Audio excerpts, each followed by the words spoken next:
الخرزة الزرقاء أو عين العفريت أو الخمسة والخميسة فعلا بتحمي من الحسد؟ طب هو المقص المفتوح أو الشبشب المقلوب في البيت بيجيب الفقر؟ ولو بصيت في المراية أو بكيت في الحمام بالليل ممكن تتلبس؟ والقط الأسود بالليل بيكون شيطان وشر؟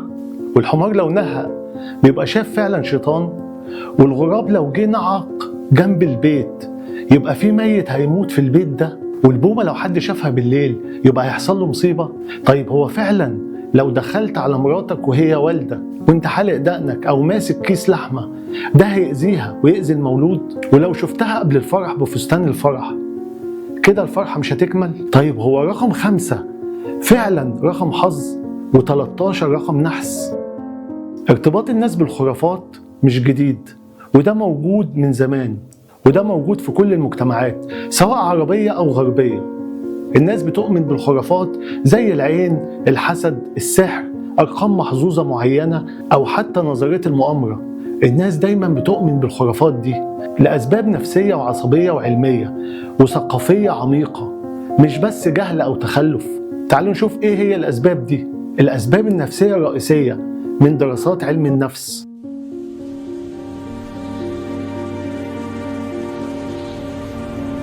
الحياة مليانة عدم يقين ومرض وفشل ومشاكل مالية واجتماعية بتخلي الإنسان يهرب من كل ده ويحاول يشوف حل غير تقليدي، وده اللي بيخليه يلجأ للخرافات والتفكير في حاجات غير منطقية تخليه يبدو أسعد، زي لو لبست القميص ده مثلا يومي هيبقى سالك، ولو عملت كذا هيحصل كذا. ده بيقلل عنده القلق والتوتر حتى لو عارف ومتأكد إن ده مش منطقي، ولكن بتعتبر الخرافات هنا أداة نفسية للتحكم في المجهول.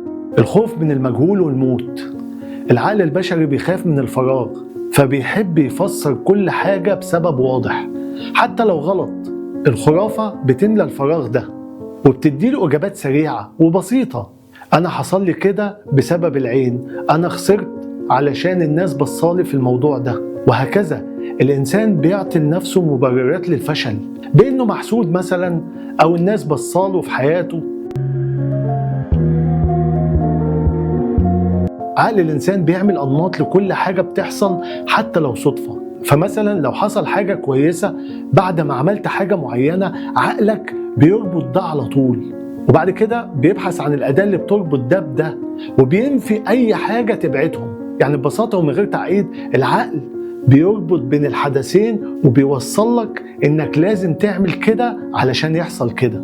وده اللي بيحصل في الخرافات الشخصية زي رقم الحظ أو بعض الطقوس اليومية.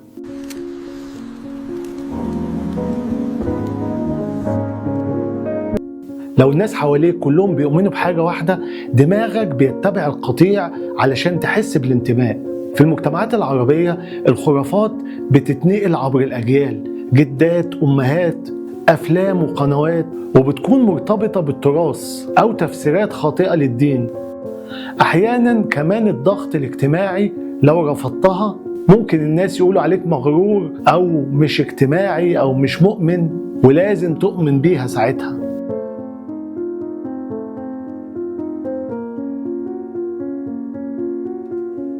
في أوقات الأزمات الاقتصادية والصحية والسياسية الخرافات بتزيد وبتعطي أمل وهمي. الشعوذة والسحر بتكتر لما الناس تشعر باليأس. طب ليه الخرافات بتستمر رغم وجود العلم؟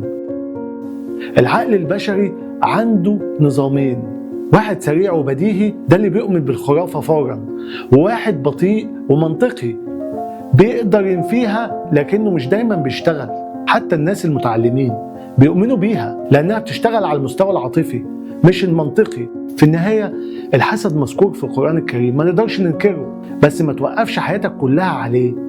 لما تفشل أو ما تتوفقش في حاجة بتدي لنفسك أعذار إن أنت محسود، مش العين الزرقاء أو الخرزة الزرقاء هي اللي هتحميك من الحسد ده. الخرافات بتزيد لما النواحي الإيمانية بتقل عند الناس. سيبك من أي خرافات وخلي عقلك وتفكيرك سليم، وخلي إيمانك بربنا كبير، وتأكد إن كل حاجة ليها سبب. مفيش حاجة بتحصل صدفة أو بالحظ أو حتى بالخرافات.